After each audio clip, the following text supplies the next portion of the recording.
what do I have here? Oh,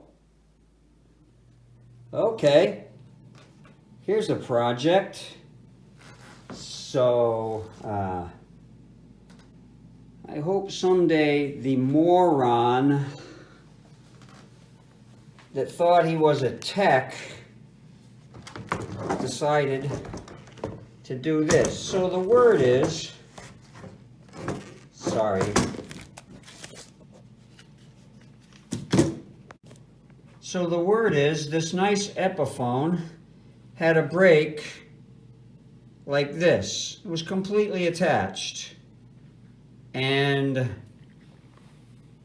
a manager who thought he was a tech decided to teach the tech how to fix a broken neck. So what did he do? He says, first thing you got to do is grab this and rip it off and then jam it back on there. Just jam it back on there, which he proceeded to do, distorting and twisting and crushing all the wood fibers that would have just made this if he hadn't have done that, it would have been a really simple, strong repair. But no, he had to break it off like a popsicle stick. I spent several hours just trying to align this up so that it would just sort of hold back together. But it's not going to hold under any kind of stress. So I'm going to do my, what I'm going to do is I'm going to cut a channel here and here, and I'm going to inlay a super strong epoxy and carbon fiber cross-hatching fabric in here, and I'm going to make this super strong. The only problem here is that I've done this on a few other poly necks, and the problem with this one is there's no seam anywhere. See, on the other ones that I've done 3 of them now. On the other 3, there was a neck joint which I was able to tape off and then cover the whole neck with lacquer. Unfortunately, this is poly, so the jury's still out on what I'm going to do with this one here. I sure hope the jury never heard of jury nullification. They don't want you to talk about jury nullification now, do they? Anyways, we'll see what we're going to do with this one. Stay tuned. Well, it's April 2023, and it's woodworking season here in St. Louis.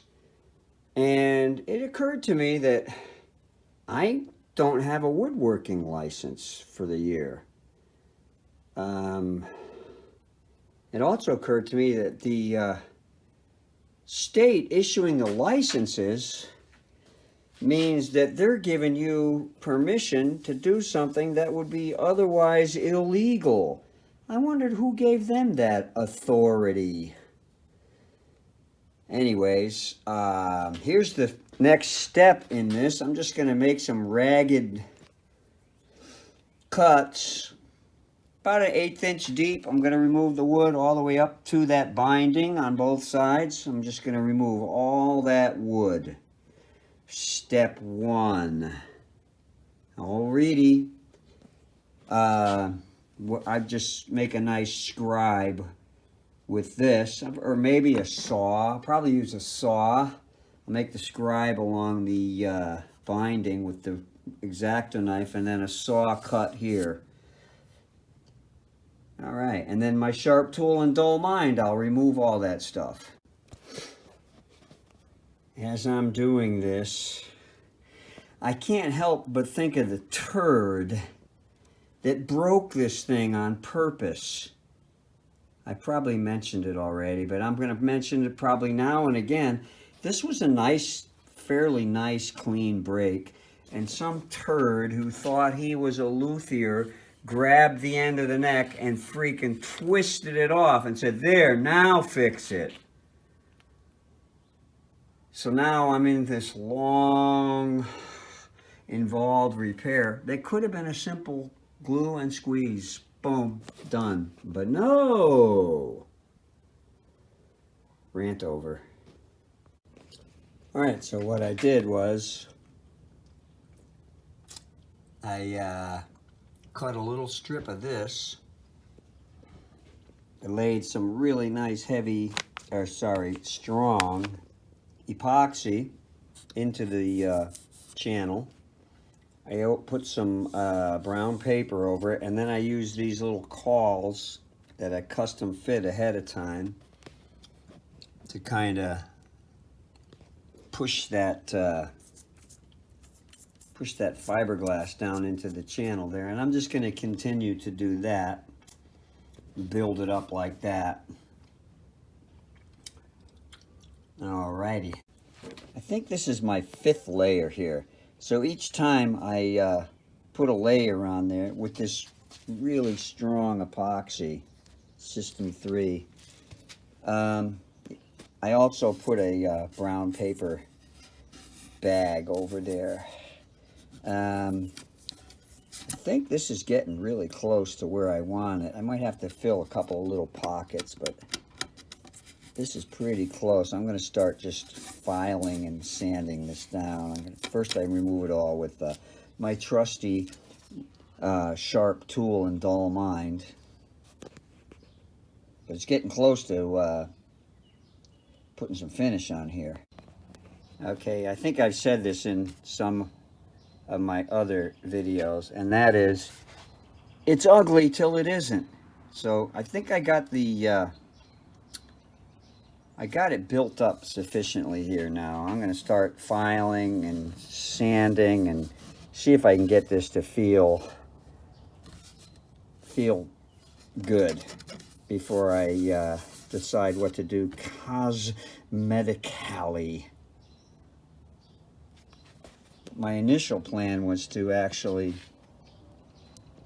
put a finish on the whole neck, maybe make a tape line here on either sides of these, and then tape this off and just finish it like that. That would be the ideal.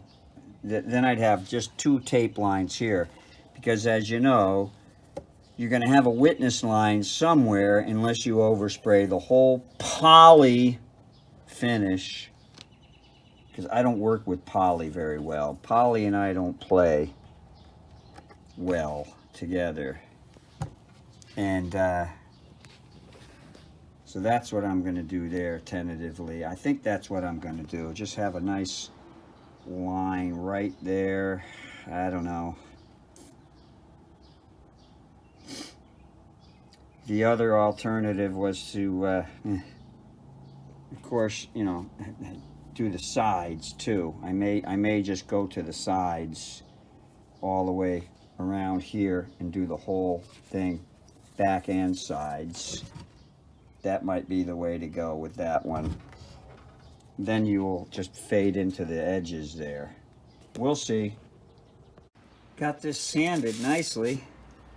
Then I'm just going to go, there's lots of little spots there that I'm just going to put some super glue. Put some super glue filler in there. Calm down. All right, shots fired. Got the first color code on here. Looking good, man. So I'm gonna kind of duplicate this kind of thing over here. Yeah. Yes, sir. It's gonna be sweet. Alrighty, nice spring day, April in St. Louis. Got Schweitzer keeping these alleys nice and clean. Alrighty. I saw her over here personally picking up trash the other day.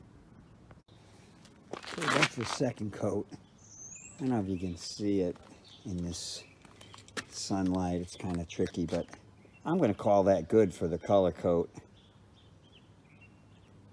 I can't even see that line unless you look super close. And yeah, I'm going to call that good.